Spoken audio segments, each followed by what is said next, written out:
अस्सलाम वालेकुम। आज की वीडियो में मैं आपको बता रहा हूँ घोड़े बेचकर सोना का मतलब।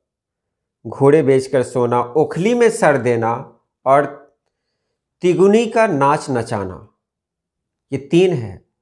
मतलब क्या क्या है, वीडियो यकीनन अच्छी लगेगी आपको। तो चलिए हम वीडियो शुरू करते हैं।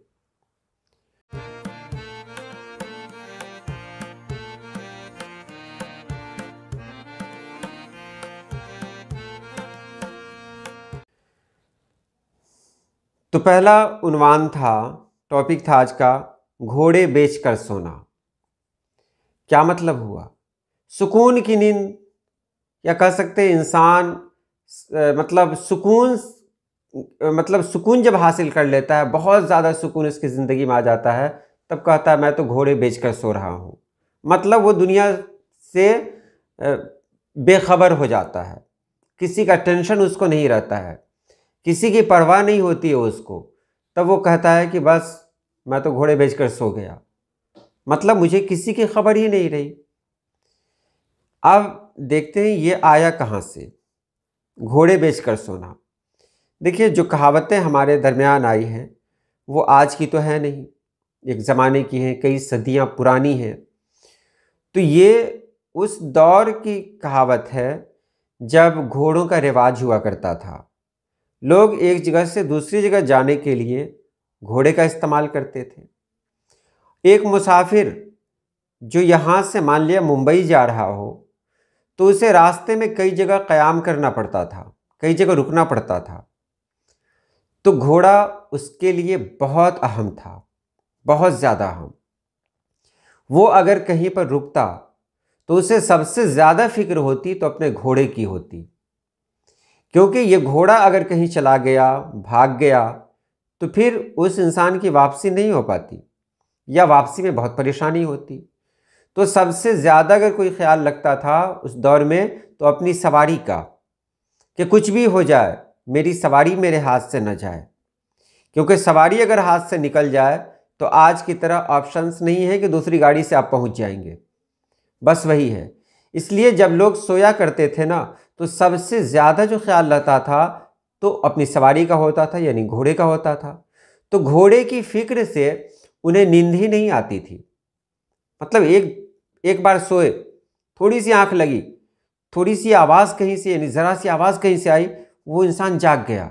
अरे क्या हुआ, कहीं घोड़ा भाग तो नहीं गया, कहीं किसी ने मेरे घोड़े को चुरा तो नहीं लिया? अगर ऐसा हुआ तो फिर मेरा क्या होगा, यही फिक्र उससे लगी रहती। नतीजा ये होता है कि वो इंसान घोड़े के चक्कर में सही से सो नहीं पाता, क्योंकि वो उसके लिए लाजमी मतलब पार्ट बन गया था, हिस्सा बन गया था। अब वही इंसान सफ़र में है, अब उसे उस घोड़े की ज़रूरत नहीं है, तो उसने क्या किया, उस घोड़े को बेच दिया। अब जब उसने घोड़े को बेच दिया, तो आप बताएं कि वो इंसान सुकून से सोएगा कि नहीं सोएगा? क्योंकि जिसकी फिक्र से वो जागा हुआ रहता था, अब ऐसी कोई फिक्र नहीं है उसको। तो घोड़ा जब बेच दिया तो किसी के भागने का कोई सवाल ही नहीं है। जाहिर सी बात है, कुछ सोचकर ही उसने घोड़ा बेचा होगा, कोई ना कोई ऑप्शन उसके सामने रहा होगा, तभी तो उसने घोड़ा बेचा होगा। तो जब घोड़ा बेच दिया उसने, तो कोई टेंशन ही नहीं है उसके पास, अब सुकून से वो सो रहा है, दुनिया की उसको कोई फिक्र नहीं है, ना कुछ जाने का मलाल है, यानी जाने का खौफ भी नहीं है, उसको ये डर भी नहीं है कि कोई चीज़ खो जाएगी। तो इसीलिए इस्तेमाल करते थे लोग घोड़े बेचकर सोना। उसके बाद है ओखली में सर देना। ओखली तो जानते ही हम लोग, मूसल ओखली, हम लोग उस ज़माने के हैं, शायद आखिरी नस्ल हैं हम लोग जिन लोगों ने ओखली और मूसल को देखा है और सही रूप में देखा है। तो ओखली तो जानते हैं, ओखली की एक सूरत है, उसमें जब कोई दाना डाला जाता है या कुछ डाला जाता है, मूसल से जब मारा जाता है ना, बड़ी बेदर्दी से मारा जाता है। उस दाने को पर इतनी चोट पड़ती है ना, वो दाना बेचारा बिखर जाता है या टूट जाता है, काम ही तो वही होता है उसका। अब यहाँ पर कह दिया गया ओखली में सर देना, यानी अपने आप को हवाले कर देना। कहते हैं ना, जब ओखली में सर ही दे दिया तो फिर टेंशन क्या है। तो कोई इंसान ओखली में सर क्यों देगा, जबकि उसको पता है कि यहाँ बहुत तकलीफ है, उसको पता है कि ओखली में सर देंगे एक मूसल लगा के बस भेजा बाहर आ जाएगा, क्यों देगा? तो जाहिर सी बात है वो हालात से मजबूर होकर ये काम करेगा कि उसके पास जब कोई ऑप्शन नहीं बचेगा तो वो क्या करेगा कि वो मतलब अपने आप को हालात के हवाले कर देगा कि चलो जो करना है करो। तो यहाँ पर कहा गया कि ओखली में सर देना, उस इंसान को पता है कि मैंने मुझे जब ओखली में सर रखना है, मैंने अपना सर ओखली में डाल दिया, फिर उसके बाद क्या होगा, मूसल से मेरे सर पे मारा जाएगा, मेरी मौत ही हो जाएगी। अब सर पे मारा जाएगा तो बचेगा क्या, तो मेरी मौत हो जाएगी। उसको पता है, लेकिन उसने पहले ही ऐसा मंसूबा बना लिया है कि अब इसके अलावा कोई उपाय, कोई चारा है ही नहीं। तो इसलिए उसने क्या किया कि बस इसी राह को अख्तियार किया और अपने सर को ओखली में डाल लिया है। हो सकता है कि ओखली में सर डालना उसके नज़दीक तमाम मसाइल का हल हो। बहरहाल जब इंसान हर तरह से नाउम्मीद हो जाता है तब यही कहता है कि मैंने अपना सर ओखली में डाल लिया है।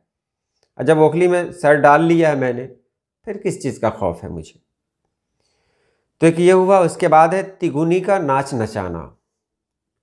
तिगुनी का नाच नचाना, अब तिगुनी को ही अगर आप समझ लेंगे तो सॉल्व हो जाएगा ये। 3 गुना, तिगुनी उसी का शॉर्ट है तिगुनी। दोगुनी होता है ना, दोगुनी 2 गुना, तिगुनी 3 गुना। हिंदी में गुना है, उर्दू में ज़रब कहते हैं इसको, यानी डिवाइड नहीं, मल्टीप्लिकेशन जो कहते हैं। तो 3 गुना यानी 3 ज़रब। अब कोई इंसान नाच रहा है, आप खुद सोचिए, कोई इंसान नाच रहा है तो नाचते वक्त उसकी कैफियत क्या होती है। तो अगर वो इंसान अपने मुताबिक खुद ही नाच रहा है तो कोई उसमें गुना नहीं लगा हुआ है, जितना नाचना है वो नाच लिया। अब उसी नाच को दोगुनी रफ्तार में वो करने लगे तो उसकी हालत क्या होगी। अब दोगुनी में तो उससे बर्दाश्त हो भी जाए, लेकिन उसी नाच को तिगुनी रफ्तार में अगर वो जो करने लगे तो क्या होगा, उस इंसान का क्या होगा। तो तिगुनी का नाच नचाना का मतलब होता है बहुत ज़्यादा परेशान कर देना, यानी उससे बहुत ज़्यादा टॉर्चर करना। तिगुनी का नाच नचाना का मतलब यही हुआ कि उससे बहुत ज़्यादा परेशान कर दिया गया, बहुत ज़्यादा टॉर्चर कर दिया गया। उस बेचारे की हैसियत थी या उसकी ताकत थी कि एक ही पॉइंट में नाचे, लेकिन यहाँ दुगुना छोड़ के तिगुनी रफ्तार में उसको नचाया जा रहा है। तो क्या होगा, उसका सर चकरा जाएगा, गिर जाएगा, उलट जाएगा, कुछ भी हो सकता है। तो बहुत ज़्यादा परेशान करने को कहते हैं तिगुनी का नाच नचाना। तो ये 3 हुए आपके सामने। और इसी तरह अगर कहीं आप कुछ चाहते हैं तो ज़रूर लिखें, कमेंट में ज़रूर डालें। और हाँ, कमेंट करना ना भूलें, हौसला मिलता है इससे। तो चलिए आज के लिए इतना ही। अल्लाह पाक आप सभी लोगों को खुश रखे, आबाद रखे। अल्लाह हाफिज़।